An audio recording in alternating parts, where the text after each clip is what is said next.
Good morning, everybody. Welcome to the Saturday Morning Mastermind. I'm your host, Samantha Studebaker-Carl. I'm here with my good friends Dan and Angel, Karen and Lori and Catherine. And today we're going to continue our discussion of the book Love, Life, God by Jarrad Hewett. And we are on chapter 9, talking about intention. And in this chapter, it gives us a couple of exercises to help us kind of get in alignment with our intentions and know our higher self, or our higher, purpose or whatever you want to say like that. I don't know. We'll read into it and then we can talk about how that worked, our experiences with trying out that little exercise. And then, so anyway, jump out, introduce yourselves. And for those of you who are watching, comment on the live stream there. Let us know that you're watching us. All right, guys, jump out.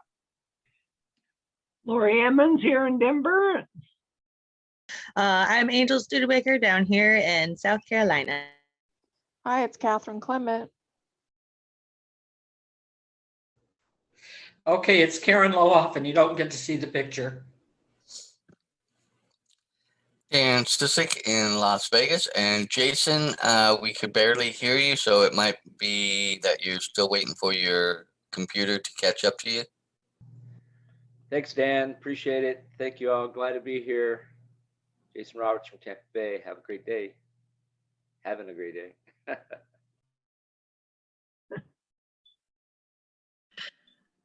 Awesome. Okay, good. I heard from everybody then. Welcome everybody to our live stream. Today is Saturday, May 15th. And for those of you who were missing us last week, we kind of took the weekend off because I was out of town doing Mother's Day stuff with my mom in Florida and my sister. And so I hope all of you had a wonderful Mother's Day weekend as well. All right, so let's get started on this Love, Life, God, chapter 9.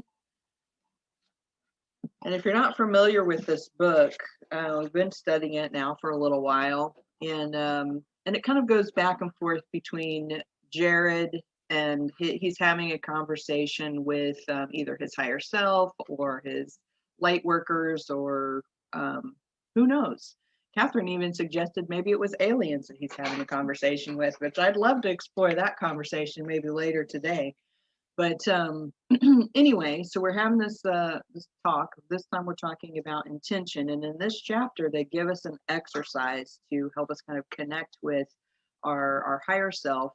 And instead of our ego necessarily, or our mind chatter, if you will, because our mind chatter always wants to get in the way of everything. And if we're trying to really determine whether or not we are in alignment with our desires versus our, and our attention and our mumbo jumbo that goes in the background of our brain, then this exercise is supposed to help us kind of get in alignment, balance our energies, and be able to stay focused on our intentions, or to understand whether there's something in the way of our intentions that's preventing us from getting what we want. So, Dan, do you want to read some, or do you want me to? Does somebody else want to read?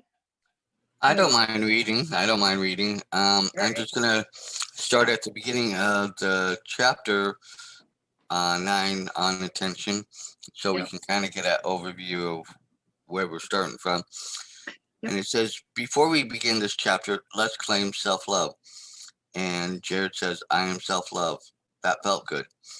Now, who he's talking to, as Samantha just explained, responds, good, now you've heard a lot about intention over the past few years with regard to creation. One side says intention is everything, while the other comes back with, okay, then get out of the chair by intention alone. You can't. You can only decide to move and then execute that decision. And they go on to say, both sides right. In order to remove yourself from the chair, you must first intend to move. You must then keep this intention as it becomes physical action. Do you understand? Yeah, so the action of getting up is the physical manifestation of the intention to get up. So I think that's, to me, explains it pretty well. We have intentions, and sometimes we don't even really think about the intention. We just do it. Like this morning, I had my alarm set. I had the intention to get up, not knowing last night when I went to bed, when the alarm went off this morning, my intention would be, no, I want to stay in bed and stay asleep for a little bit longer. So I snoozed the alarm, but I ended up snoozing it 3 times. Sometimes we can have the intentions, but then another intention will come in and override the original intention until we move forward with whatever the some or the main intention is. So it's interesting how, to me, it kind of helps prove that fact that you got to have the intention to do something first, and then as you carry it through, that's the manifestation and makes it come to light. But I'm going to throw something out there. There are times when we have intentions to do things and want to do those things, but something else comes in and interrupts or blocks our way or keeps us from ultimately being able to work on that intention at that point in time. How do we keep that intention? Does it get pushed? Where does it go? Or do we come back around to it? See, those are the things that kind of I also look at and go, because lots of times I'll start something with an intention, but the next thing I know, I'm finding myself way over here doing something else that's totally not what my intention is. So how does that play in?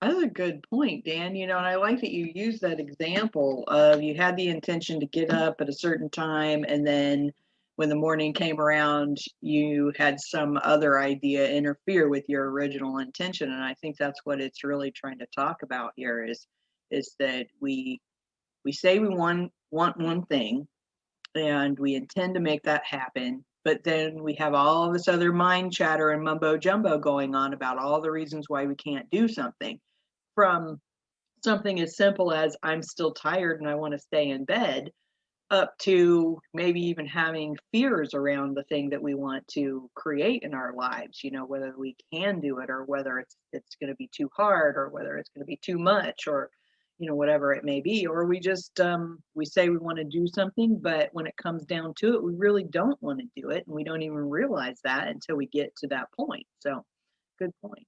Anyone else have thoughts on that?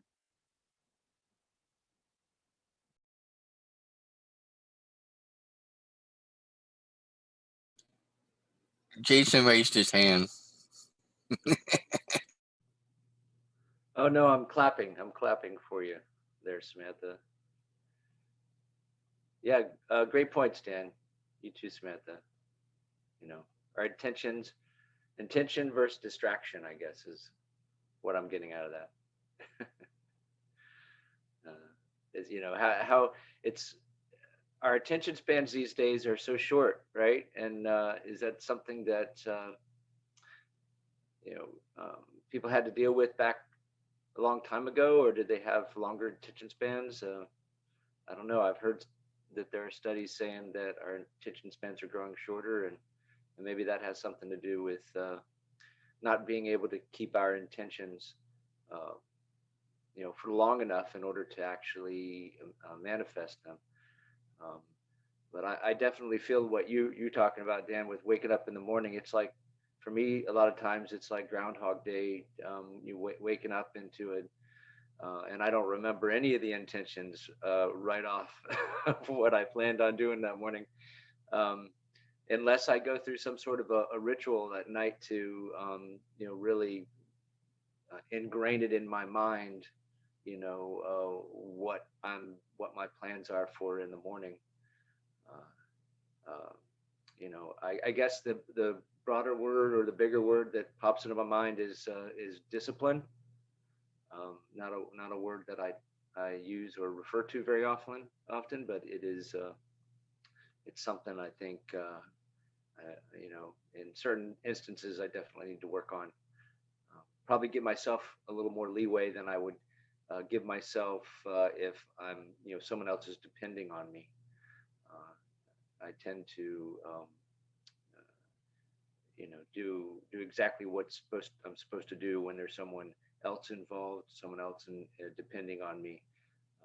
Like a job or even a friend or family member that's depending on me to do something.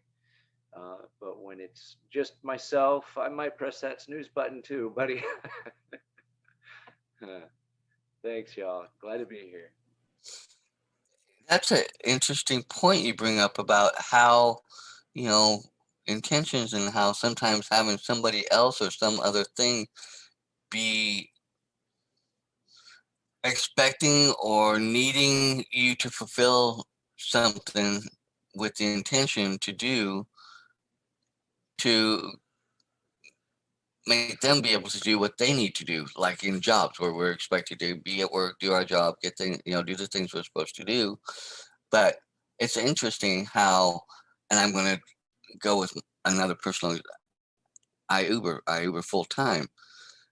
And I tell people it can kind of be easy to sit there and wake up in the morning and say, oh, I don't feel like driving today because I don't have that over me that I'm expected to be at a job at a certain place of time but at the same point, if I don't drive, I don't make money. And so, where does my intention fall in or where does it, um, so I have to be careful that not to let um, the distraction and the ease of, well, I really don't feel like getting up and going out and doing that override being able to make money so I can keep money in my bank so I can pay bills and do this. And that's another interesting, thought of how where we place the emphasis on things.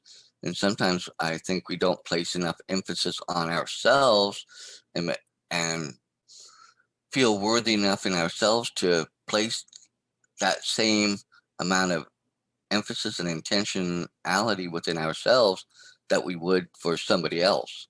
And I think sometimes that's where we can get sidetracked in and doing things for ourselves. Like, say like if you're involved in building up your own business or doing, an MLM or things like that, where it really comes down to your intentionality and how much effort and how much time and stuff you put into it compared to, oh, well, I got to be at job and I go to job. To me, there's a different level of the intentionality there, even there and stuff like that. That was a nice point that you brought up, Jason.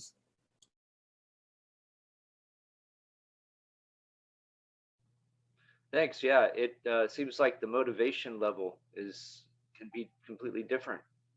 And I like how you referred to it as the emphasis on ourselves, um, and or it could be like our self-importance.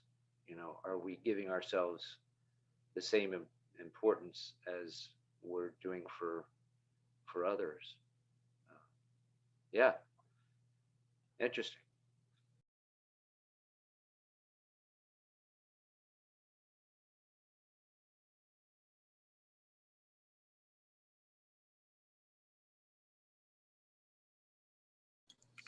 Do you want me to read another little part? Okay, I'll go to the next. And so the collective or whoever he's talking to says, um, yes, think of it in terms of wave and potentiality. The physical action itself is the realized potential or extension of the wave of intention and desire. You can have intentions that you don't act upon, but what hinders the action is the frequency of the intention. With a balanced frequency, intention becomes action. Therefore, we move through the fear of creation and into intention. And Jared said, that's it. And they respond, not quite. There's another question with regard to intention that you have to have, that you have yet to ask. And that would be, pause, how do I know my intention? Correct. How do you know your intention?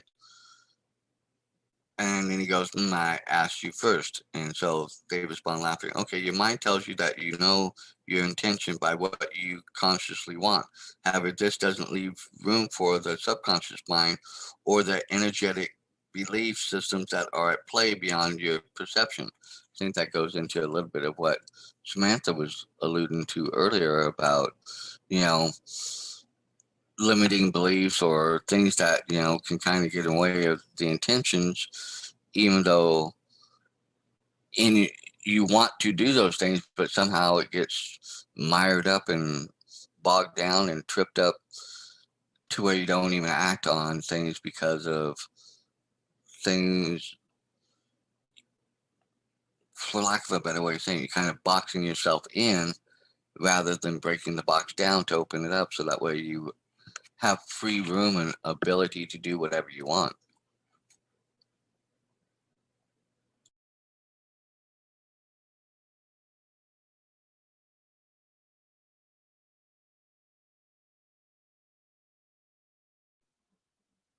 I think you should go ahead and just read on through that first exercise, Dan, and then we can talk about it after that. So are you talking about towards the end where that one where lean, you know, whether what direction you lean and all that, or Yeah, no, I mean, just keep on reading and read through all the way through that exercise, and then we'll talk about it. oh, okay. Okay. Uh,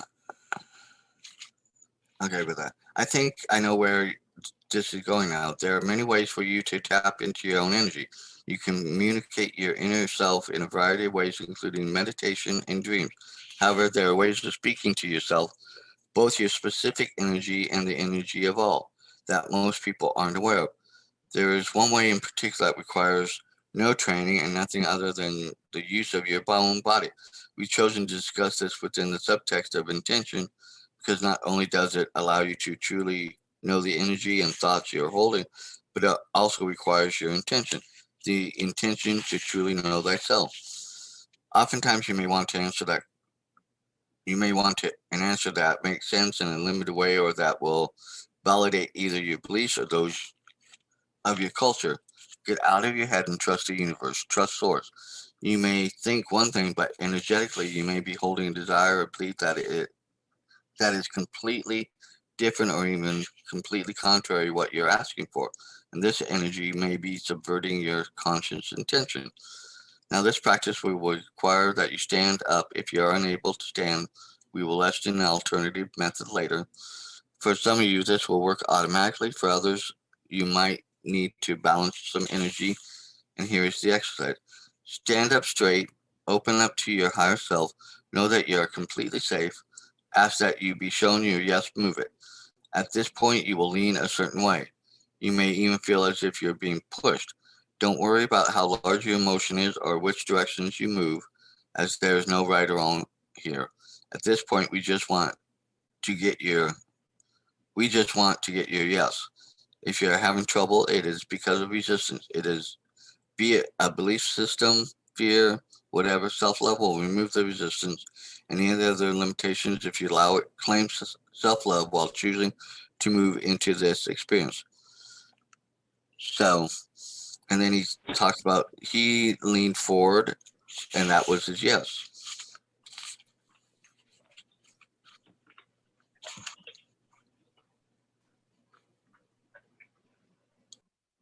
Thanks, Dan.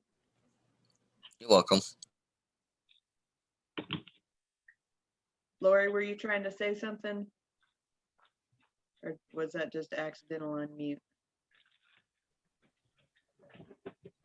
Hop out real quick. I'm not real sure I get that, Dan. So they're saying stand up, open yourself up to the higher source, I guess, and then choose self-love, and then you'll feel a push. Is that right? Okay. I don't know. Samantha and I were talking a little bit about this before we started, and I'm hoping some of the others did try it, because we talked about doing this exercise before we came on to. I tried it a little bit last night and again this morning. To me, I felt like I leaned forward a little bit, but I honestly do not know if that was me subconsciously kind of doing it, or if it was real in the sense of trying to do the what he suggested. So that may go back to what he was talking about. Maybe some of my beliefs and what I believe and stuff, maybe that's blocking it, I guess, maybe a little bit, so to speak, or maybe I'm not sure of what I felt and truly not there yet. Maybe, I don't know. But to me, it did feel like there was a little bit of a push, and so I'm going to assume that would be my yes because of how I framed, the questions following what it did there. And so I don't know. I don't know if anybody else tried it, and if they did, please share what, because I'm still trying to figure it out, and if I actually got an answer, if I really know what my answer is. Okay, and so I- what was, you got a yes, what was the question exactly? And two, I mean, The question is that when you first start doing this, I've been doing this 30 years. When you first start doing it, you need to ask the universe to show you your yes. And then your body will move in a certain way. And then you record that in your mind as, okay, that's my yes movement. And then you say, ask the universe, what is my no? And then the movement that your body makes for that, or the way that your body feels. Now, I do this, I can do this standing, but because I was in a wheelchair for so many years, I had to learn a different way to do it. So I do it through my breath. And I ask the universe, what is my yes for my breath? And for me, when I take in a breath, when I ask a question and I take in a breath, and that breath feels constricted, that's a no. If that breath feels just like a nice and easy, unrestricted breath, that's a yes. So you're trying to work out your way of communicating with your higher self, basically. oh, interesting. Thank you for that, Catherine. Yeah, thank you, Catherine, because that helped explain it a lot better, even for me, because when I was reading it, I was kind of like, okay, I really wasn't sure, but that helped clarify it. Which, by the way, most of the psychics and people that, other people pay lots of money to get answers about things, this is typically the system that they use, is they ask your question through their guides and go by the movements or the answers that they're getting through their body. But you don't have to go through somebody, you just ask yourself. Okay, now that you've said that, I'm going to throw something out, and I think we all do in a very minute and maybe limited way. I think we all know by how our body feels when we are processing or going through something, and how something makes us feel. So maybe, even without realizing it, sometimes we might ask those questions.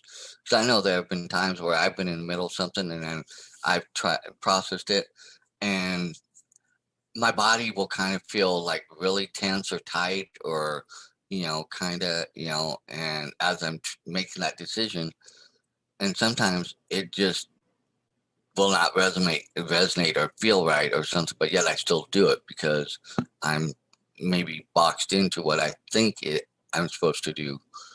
And other times I made decisions about things and it has just felt so right, so spot on, and I had a freeness about myself. So I'm wondering if that might be a little bit of that playing in, in a roundabout way that I was never really totally in tune to. That's definitely part of it. You just have to also keep in mind, which as we continue to read, it'll explain that, you know, just our own human fears can also make our bodies feel a certain way. So you have to do it enough until you can distinguish the difference between a fear response, constricted breath, in my example that I gave earlier, or if you're really centering, clearing yourself, asking a question, getting an answer. If an answer is coming from God, it is not an emotional answer. I can tell you that, because guides, God, creator, everybody that I communicate that's not on this plane, they're not emotional. They're very unemotional, actually. It's very matter of fact. If there's emotion involved, you're most likely not talking to creator. You're talking to a part of fear in yourself.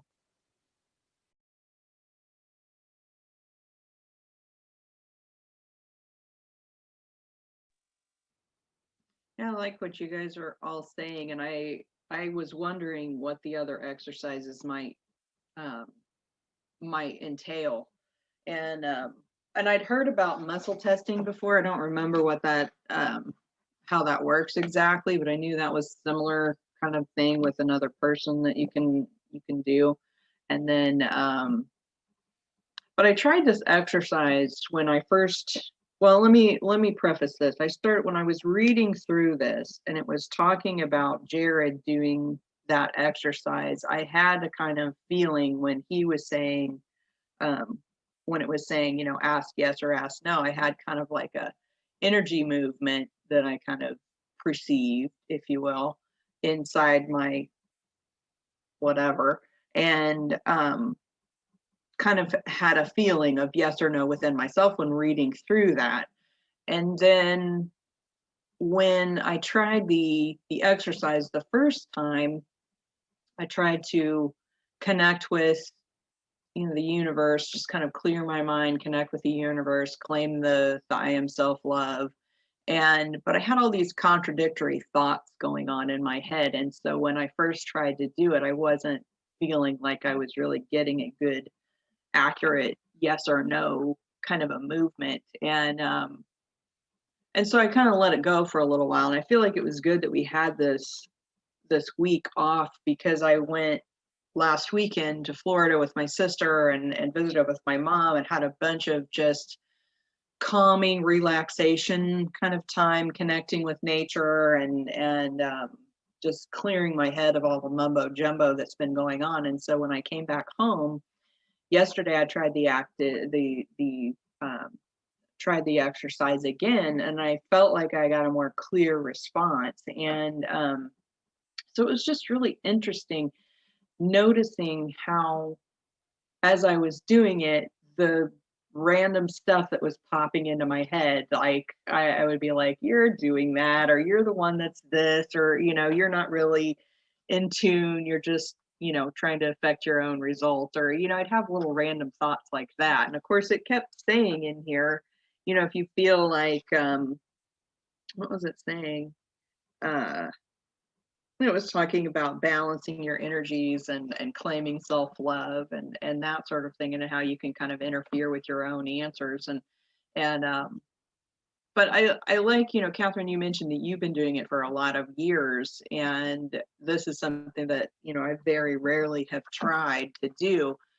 And I feel like maybe just by practicing, like even like with meditation, when you are trying to clear your mind and just get an answer, a higher self type of answer, or answer from the universe, you have all this mumbo jumbo that's going on.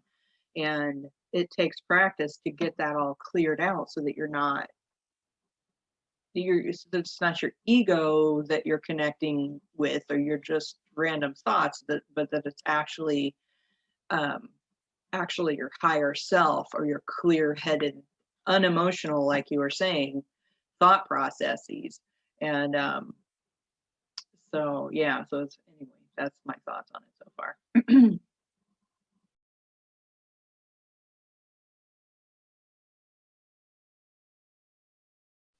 Yeah, you really have to get out of your head. And just like anything else, it's a skill that you practice and it, probably the best place to start is breathing and meditation and getting to balance, getting to center to begin with. Most people haven't even done that. So that's a good place to start. And then once you can find that balance, it's very easy to get these clear answers. What you have to be careful of is that you're forming the question as a yes or no answer. Sometimes, you can't just ask for a name and expect a lean forward or a lean back to. Now, for me, when I lean forward, that's a yes. And when I lean back, that's a no.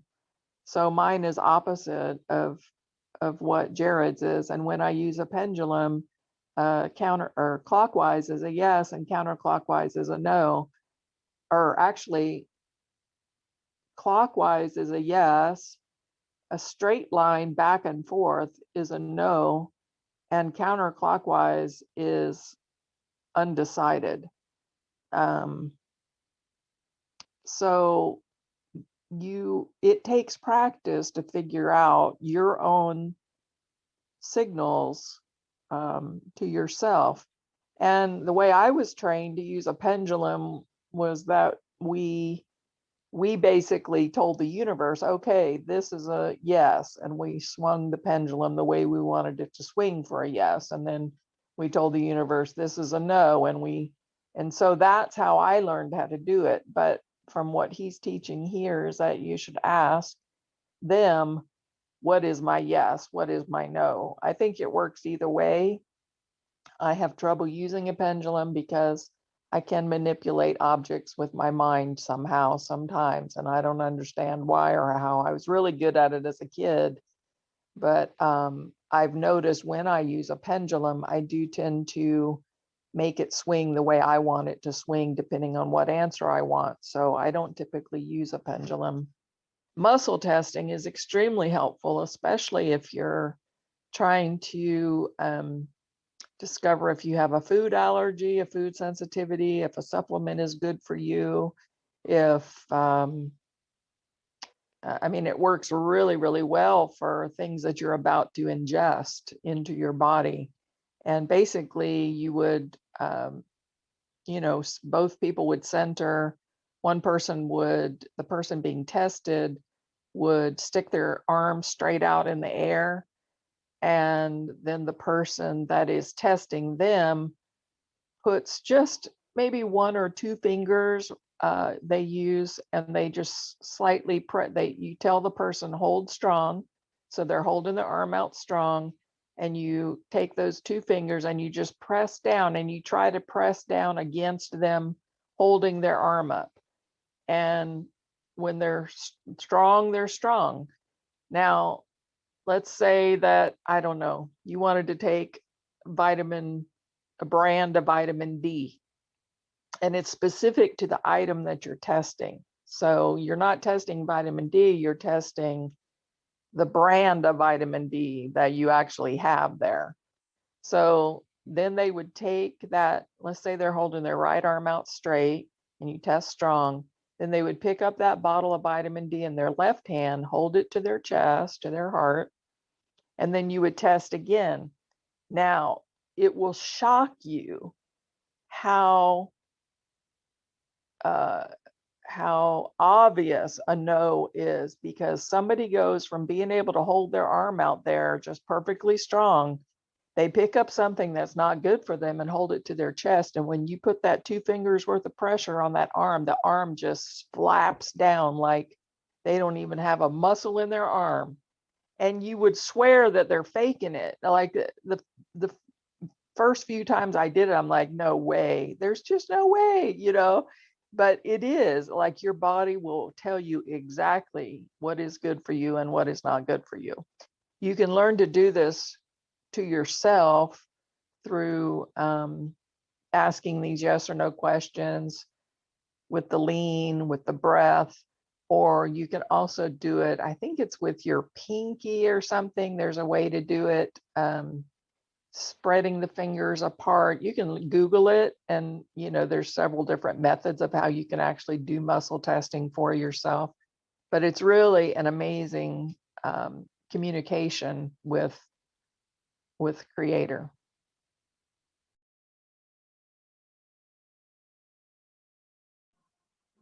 That's fascinating. I didn't realize you could do it. I haven't researched it enough to know about the muzzle testing. I'd only heard of it and maybe talked about it once years ago. But that's interesting that you could do that with things that you ingest. That makes a lot of sense, especially if you're trying to do like an elimination diet and eliminate all the crap that is causing you issues. I'm gonna try that. I'm gonna look that up for doing it for myself for some of the things I've been eating. But you mentioned the brand. I mean, if I just said, vitamin C or vitamin D and then held one of the pills, I mean, would that be the same? Or, I mean, you mentioned brand. Would it have? Well, the pill, you're testing the actual substance that you're, so for instance, one brand of vitamin C might have rose hips and mag stearate and cellulose in it, and another brand of vitamin C might just have vitamin C. So you have to keep in mind that you're testing not just the substance, but all of the fillers or stuff that might not be good for you too. So you might test a brand of vitamin C that has a bunch of fillers and it says no, but it's not saying no to vitamin C, it's saying no to all the fillers and other crap that's in there that aren't good for you. That's what I mean by the brand. You're testing everything there. And you may also be testing the, just the energetic frequency of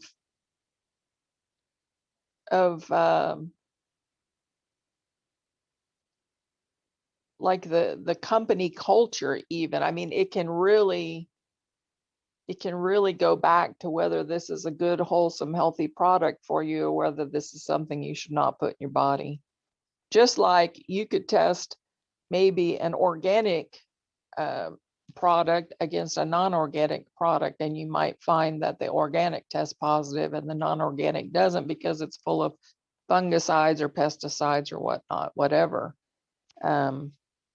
But it might test perfectly fine for you with all that stuff on it too, if it's not affecting your body in a negative way, because these things affect different people different ways. Some people are super, super sensitive to pretty much everything, and other people can get away with smoking, drinking, doing drugs until they're 89 years old, smoking 3 packs of cigarettes a day, and they're perfectly fine, and so we never know. That's why it's good to ask, because we don't know, but they do, whoever they are. And I shouldn't say I think he's talking to off-planet people. I know that he's talking to off-planet people because I've been in too many seminars and done too many of his programs. I know that's where he gets his information.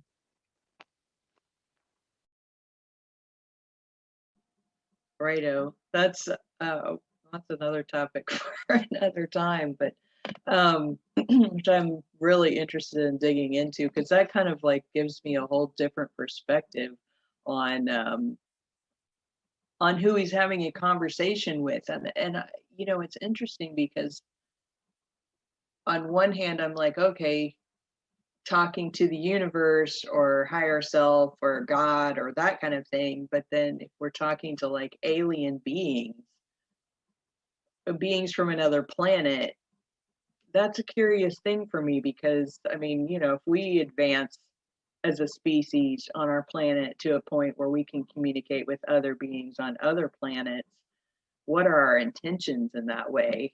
And so that makes me wonder what these other beings' intention might be towards us. And even I don't know, it's just a question mark. Maybe it's all good intentions, maybe it's not, who knows. But either way, I feel like what he's teaching here is is really interesting, and I like a lot of the ideas, although there are some things that I'm not entirely in agreement with.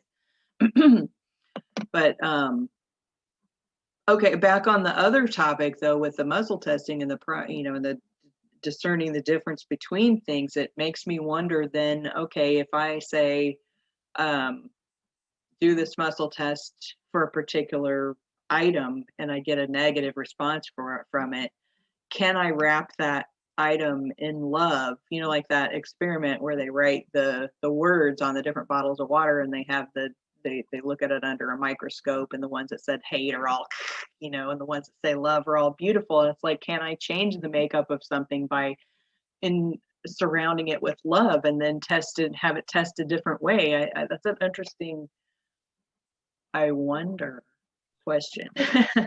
I think that test works mostly with water.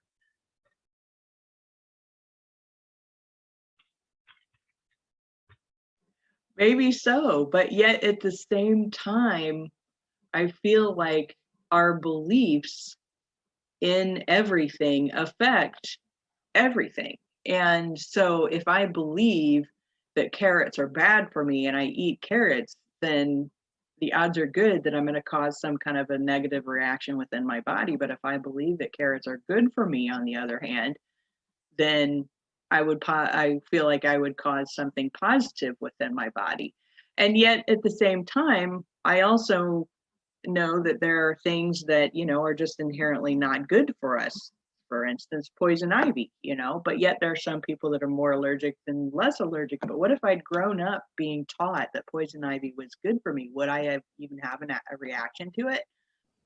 I feel like this is kind of like the placebo effect.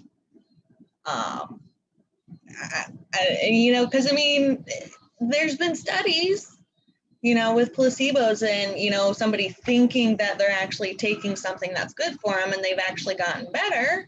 Right? I feel like, yeah.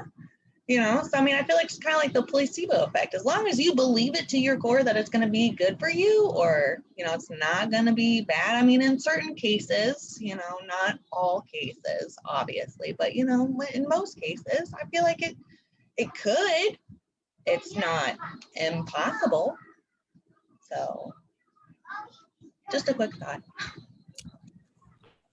Well,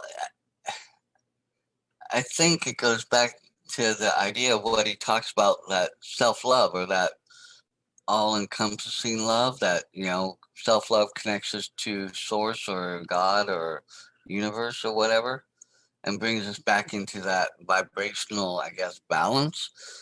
And maybe that's like where, like with water and the words and stuff, because words do have power, and words can definitely cut sharper than a knife in some cases, and it can really cut somebody to the core, or turn around and in love and coming from, like him talking about that self-love, we can really edify and build somebody up too.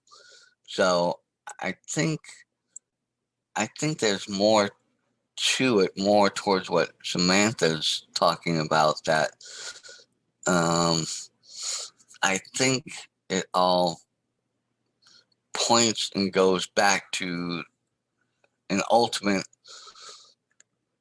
lack of a better way of saying it, self-love, or true love, or true genuineness, or something to that effect.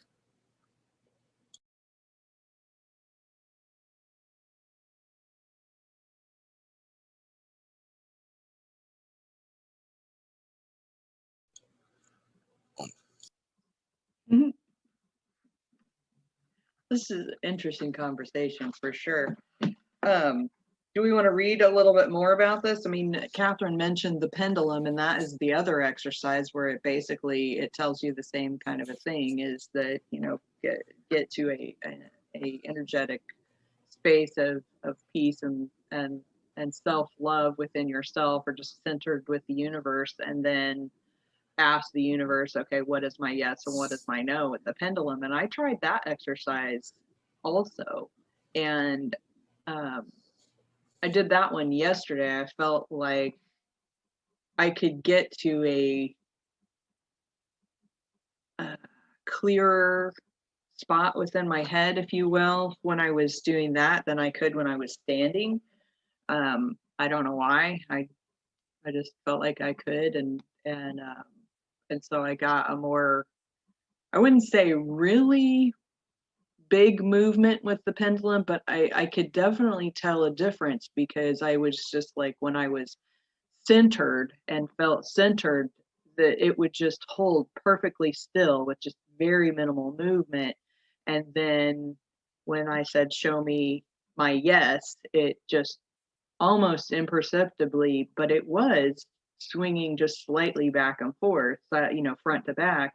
And then when I said, show me my no, it, the same thing. It went side to side. And then I would get myself centered again, and it would almost just hang there with just the slightest little kind of vibration. And I did that a few times just to see. It was really interesting, actually. So, but I think I'm going to try different things, try that exercise, try the standing one, try the breath one, like what Catherine was talking about, and the muscle testing, and just see, I don't know, maybe it's just a matter of just practicing being it with clearing the thoughts from my head to do the thing. My thing that I struggled with, though, is once I felt like I had a yes and no, was like, what question am I going to ask? Because I didn't really feel like I had a question to ask. And so even though I was like, it goes through here and it says to ask some questions once you get your yes and no. But it was like, am I balanced? Am I unbalanced? Do I want the highest answer? Do I want to move forward? Am I allowing myself to move forward? Is there anything in my way that I perceive as not myself? Oh, that's a good one to talk about. You guys want to talk about that a little bit? Well, I was going to jump back on really quick previous to what you were saying, because going back to that real love or self-love, when I have been really mad at somebody, and when I have at times kind of cleared or used some means, I use like music and stuff to kind of recenter myself and give myself time to calm down. And when I go back and revisit like those situations, but I look at it from a love point of view, or going at it from that point of view, I get a very different feeling and a sense of that it's, you know, because it's hard to want to hurt somebody when you're looking at them or going back from love. And I think that's kind of a lot of what he's trying to get to is, and going back with the water and how I think, because he says self-love is the conquering thing, and he says like love conquers all. So I think if we are in that and go from that level, then it's hard to react in the anger mode and stuff. It's when we let the distractions and everything and all the fears and all the everything else come in, and we don't push that out or get that pushed out of the way, then that's when we react in fear, and we react afraid, and we lash out, and we think that everybody's coming at us from that same mode rather than switching it. So that's just what I wanted to throw out before what you were saying before. And the pendulum thing sounds interesting to me.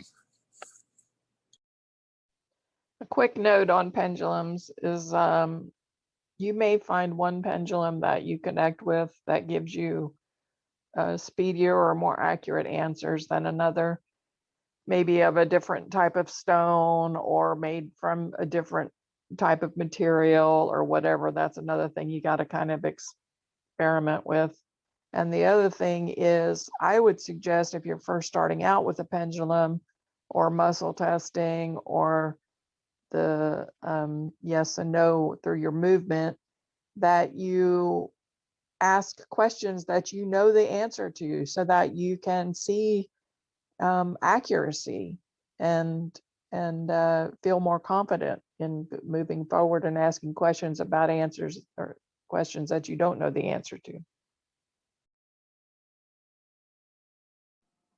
That's a good point. And when I picked my pendulum, at first I'm like, what do I use? And I kind of looked around because I have, a number of different random items around the house. And of course it said that you could, put anything with any little bit of weight or whatever on the end of a string and use it. And as I was going through my house, I realized, one thing, I have a kind of like a strong connection with it. Well, I don't know if it's necessarily a strong connection, but it's a necklace that I wear often. And I decided to use that because I felt like I already had, from wearing it and my feelings about it, trust in that item as a kind of a protection, if you will. So that was just one thought. Lori, I saw that you unmuted. You want to add some thoughts? Oh gosh, I didn't realize I unmuted. It's all good. The spirit moved you.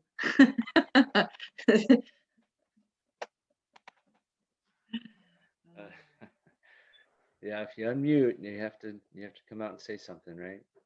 Okay. Then the spirit moves me a lot because I have these tremors and I can't control them.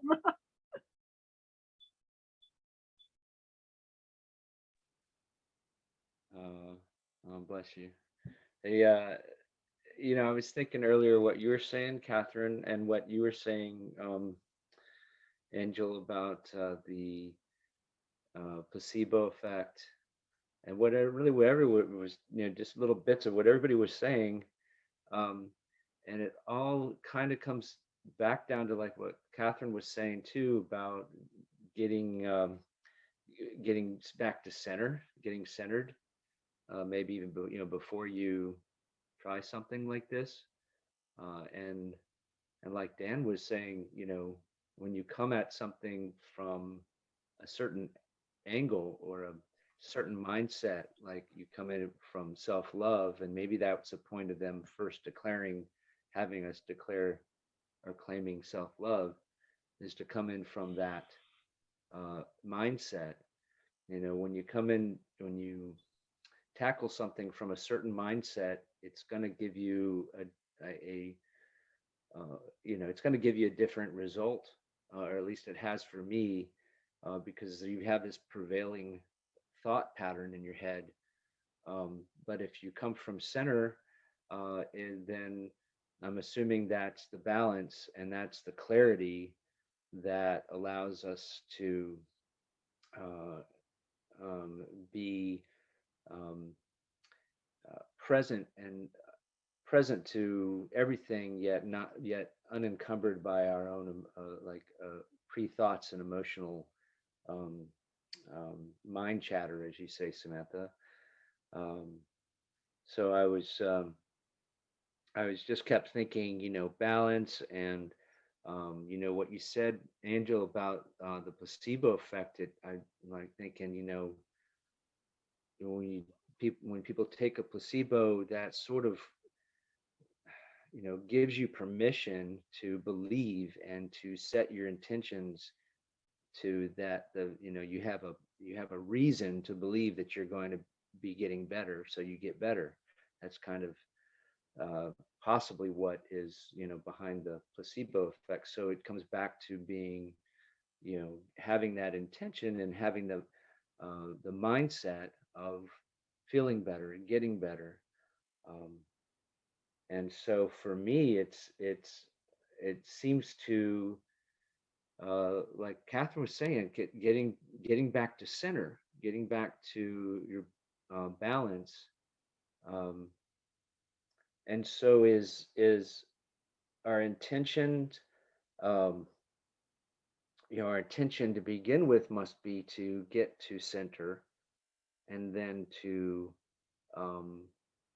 clear our minds so that we can have that self-love, so then we can then come back to whatever it is we're going to address with the right mindset, I guess. That's what I was kind of trying to pull it all together, you know. And in that, you know, for me, it seems like that I create an intention and then build up.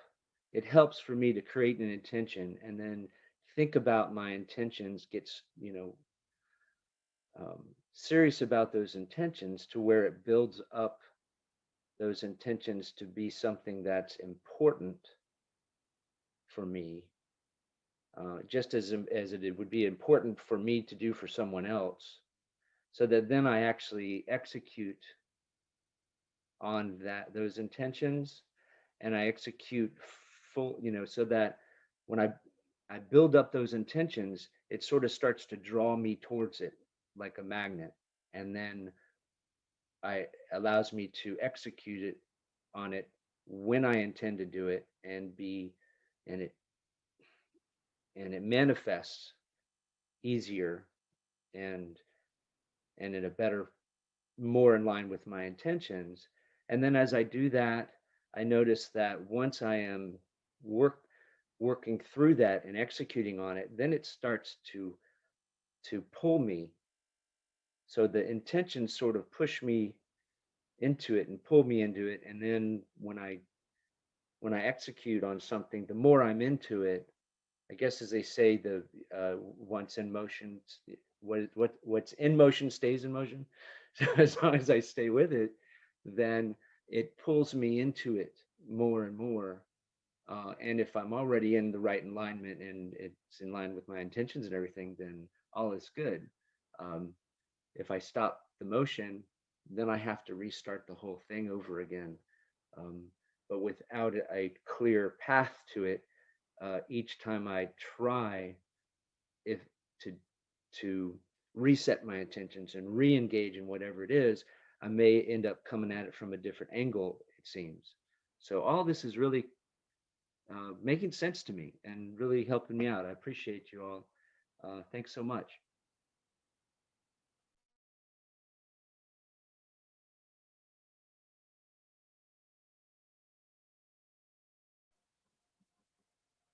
Thanks for sharing, Jason. I really appreciate that. Well, we are at the top of the hour, guys. Does anybody have any final thoughts on this exercise before we move on to, well, next week we can move on to chapter 9, or do we want to discuss this more next week? What do you guys think? This is pretty much all that this chapter covers. It's a very short chapter, so I don't have any problem personally moving on. I mean, we can still come back to this subject at any given time, of course, but I would just encourage people to try one or more of these things, and you know, don't get weirded out on who you're asking. If you believe Jesus is the only one that has answers, then ask Jesus, and that's who will answer you. Like, just ask whoever rules your world for you.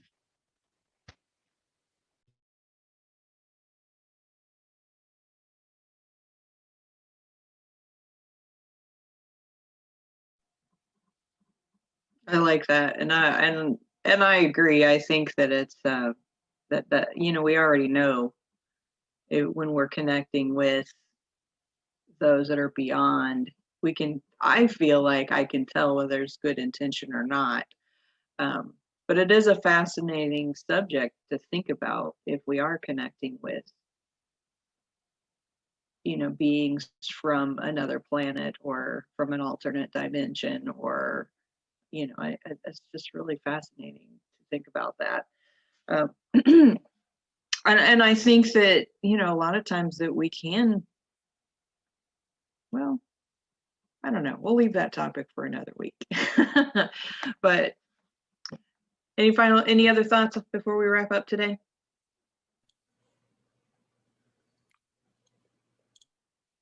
Maybe we should study a book on that next. We'll be communicating with all other beings from another universe. That might be interesting.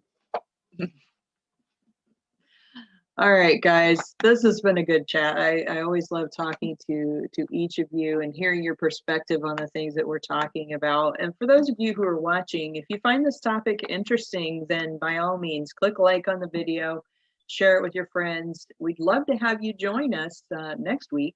All you have to do is go to mindsetmasterycollective.com. That will take you to our website where you can find a link to get into our Facebook group, or you can just search for Mindset Mastery Collective on Facebook or YouTube. And that's how you'll find us. So with that, guys, have a great, awesome, amazing week. We'll see you next time on the Saturday Morning Mastermind. Bye for now.